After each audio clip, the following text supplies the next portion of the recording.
This is P Zone. P Zone is a program prepared to share, to learn, to impart peace related content. And I believe you've been enjoying different episodes on this zone. And on P Zone this time, we'll be looking at different things, ranging from uh, poetry for peace, peace talk, and what have you. So I believe that the last episode, which is on conflict, and the other one on peace, really help you to become peaceful and understand more about peace building. Now, we'll be going straight into today's section, which is we're looking at peace, the mother of life. I'll be looking at some concepts of peace building.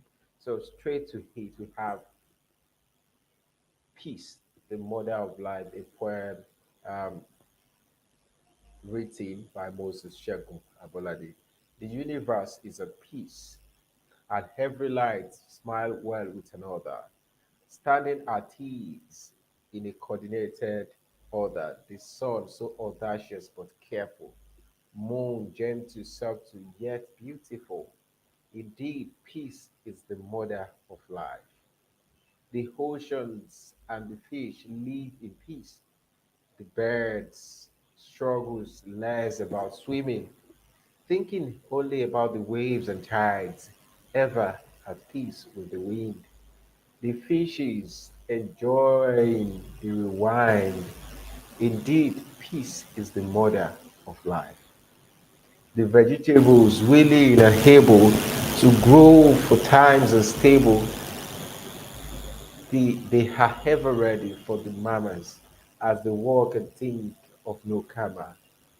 Peace is the universe. Universe is the peace. It tolerates and evolves, organic and intentional like the wolves. Indeed, peace is the mother of all lives. Peace is life and the creatures, the designs on the lake and the contours, the tongue and the breath, everything like legs, pegs, and hands, all coordinated to the brain, twinkling farther than mine, minding many spaces across the seas. Indeed, peace is the mother of life. So that is the poem on peace. So we try to look at nature and how nature has a lot to do for peace building and how peace can be seen in universe and universe can also uh, be described into peace. What's the relationship between the creator and the creation and the universe entirely around peace building? And that leads us to this episode of Peace Zone. And on Peace Zone today, we'll be looking at some peace concept, as I said, which has to do with we'll be looking at peace building, peace education, freedom, world order, security, conflict management, communication, dialogue, justice, human rights, violence, and several others. But these are just some concepts we are looking at for now. So for this episode, we'll be looking more into peace building.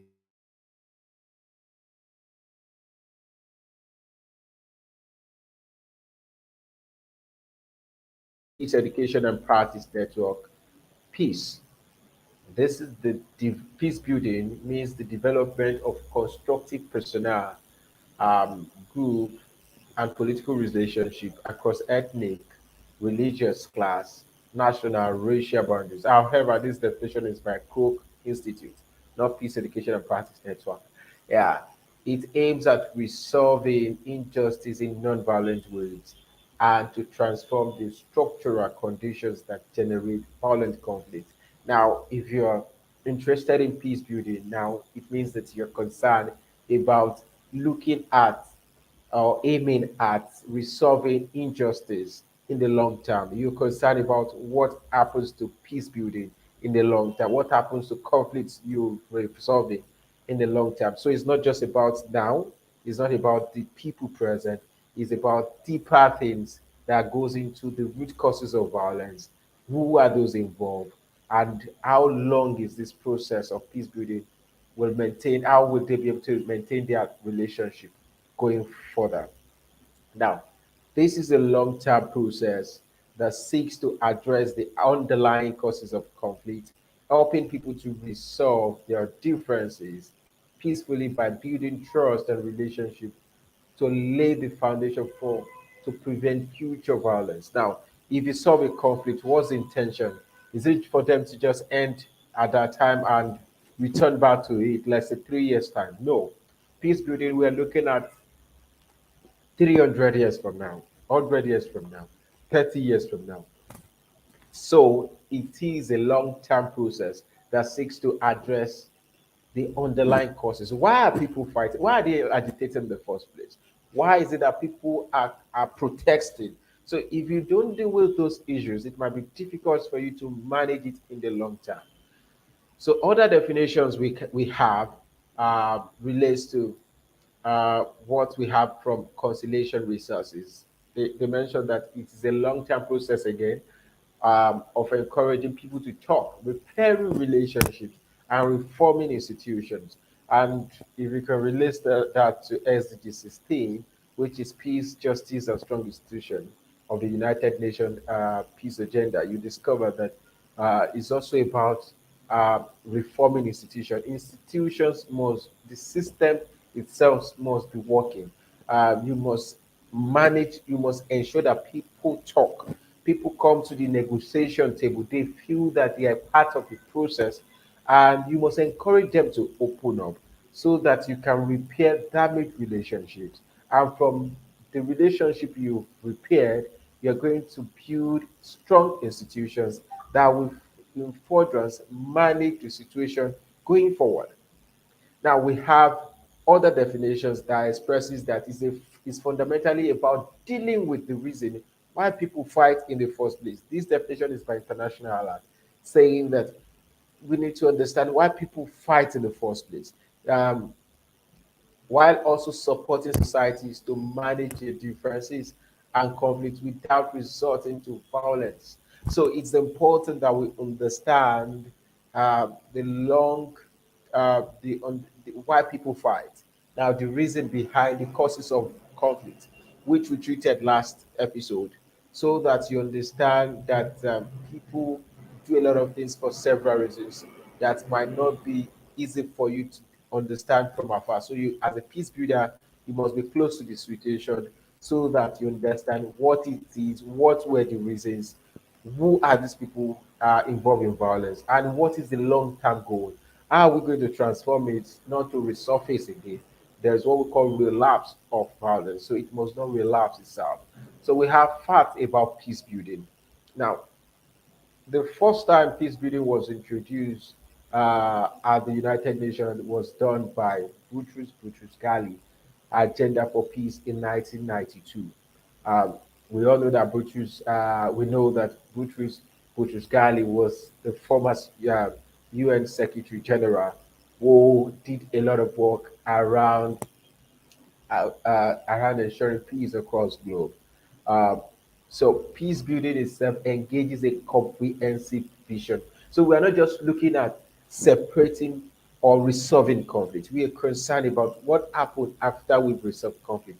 How will these people not go back to violence? So peace education and Patrice Network, PEPNET, is concerned about peace building. Our major thematic area is peace building. What we are meant to do is to understand the causes of violence, create content to solve those violence, train people to become better people, and to become peaceful in a bit of developing them. And when you develop them, we train them so that they can be able to govern themselves properly, either as a group, and from the governing process, they will be able to develop development strategies so that they don't relapse into conflict. These are important steps in peace building, and it's important for us to examine all this. Now, when we're looking at peace building, it possesses an interdependence approach or an interdisciplinary approach. In this knowledge, we're saying that uh, peace building depends on a lot of variables. It depends on people, it depends on which are the actors, it's also dependent on the structures or the setting or the context or the situation or anything possible. So it is something wider than just a one-off or a parochial mindset. So it's something that is dependent on different factors, on different variables to ensure positive uh, um, uh, relationships. Now, it pays attention to long-term prospect. I've explained that. So when you're looking at peace building, you are not looking at it in the peripheral of a year or two. You're looking at it. You're taking your mind to look at how is it going to be um, in the next 10 years? How is it going to be in the next 100 years? How is this planet going to be in the next 300 years? Those are the things we consider. So you are not just thinking in your own space. And when I talk about interdisciplinary nature, that means that peace building encompasses all disciplines because for all disciplines there is a place for peace building, either engineering, either chemistry, either biology, either civic engagement, all has a place in peace building, either for the discipline or within this discipline. And that's why we have a lot of development around peace technology. We have digital peace building. We have peace and public health. There is a connection between peace and all different fields you can think of. So it is strategic, it encourages strategic action. So when you're dealing with peace building or you're working in the peace building space, you should understand that it encourages strategic actions. When you're looking at peace, it helps you to be able to plan at your feet, understand situations, ability to negotiate within yourself, ability to know what to do, what to say, communicate, understand situations. It helps you understand those things and prepare for dynamic change and progressive um, dynamism in any context. Now it encourages openness. So when you bring people to stay to a negotiation table or a dialogue table on an open forum, you must be sure that you give people the opportunity to open up. You must give people the opportunity or the platform. They must be able to express themselves. And when they are willing to do that and they are able to dialogue, then you are amplifying their voices. So you must give room for that if you're truly interested in building peace in the long term and not just for your sake, but for your sake alone, but the sake of everybody involved in it. Now, when we're looking at peace building, we are looking at an opportunity to enhance cooperation among parties. Parties in conflict must be given opportunity to cooperate among themselves, discuss among themselves, and it will also help in enabling social infrastructures and strengthen institutions. So when you're looking at peace building, it's not just about stopping the fight. We are stopping the fight, putting structures in place. Who will continually check this? Who will continually do this? And when you do all that, or when you put people on, then you are changing the system, you're strengthening the institution, and you're building sustainable goals for such building approach. Now, it analyzes and manages power, relationships, and interests, as well as ensuring befitting governance system for development. So when we are looking at peace building, we are considering, and that is why governance is a major thematic area for peace education and practice network. At PEPNET, we try our best, we do all we can to encourage, to analyze power, their relationship, their interest of people and different stakeholders, to be able to give people the right to give or to decide on how well to govern themselves. Because if people did not govern themselves, then there will be a problem in managing it further. So, and that is why if a country does not understand this and did not give people the chance to develop their ground rules, their constitution, draft it themselves, and it's not like a constitution that is being imposed on them. When a constitution is imposed on people, it will not, that is not peace building, or excuse me, or where a particular system does not reach out to people, make people part of the process, and work together with all stakeholders to ensure that it's holistic enough and it serves the interest of all involved, then there will be problem. If it doesn't happen like that, then there is a problem. So when we are looking at peace building, we are looking at legal structures. We are looking at systems that can make things work even when you are no more there. And when you are doing this, you are not thinking about yourself. You are thinking about different things. So we will be looking at peace education. According to James Smith, peace education is the process of acquiring values, knowledge, attitude, skills, and behaviors to live in harmony with oneself, others, and the natural environment. Now, note the words values. Now, what's value to you? Something with a what? Something with a price tag. So, any information that you get that has value, um, that is knowledge. When we're looking at knowledge now, we're looking at a form of passive information, a content that has value itself, that help in transforming attitudes, skills of people, and behaviors so that they can live with themselves and understand that they can make certain decisions for themselves, for other persons, and for their society. And they understand the implications of these things and decide strategically on how best they can make these decisions in a way that it will be favorable for all parties involved. Then you're dealing with peace education. So, and when you're looking at peace education too, you're not just looking at yourself, that is an information that transforms not just you alone, it transforms your relationship with other persons, and it gives you the understanding of how to cooperate and relate properly with the natural environment.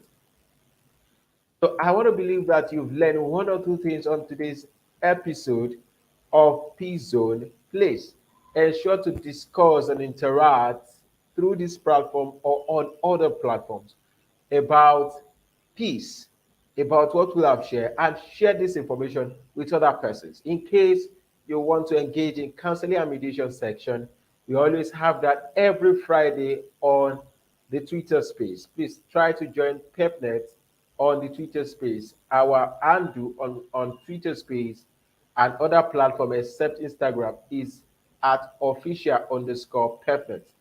While we also give room for feedback, we want you to let us know how well this is affecting you. If you have a testimony, if you have a positive or any form of reactions towards this content, please kindly share.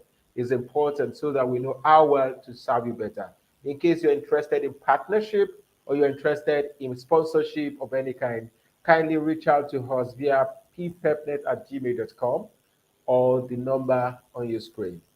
However, Peace Zone, as usual, is meant to be a place where we learn together, we share, we impart for peace.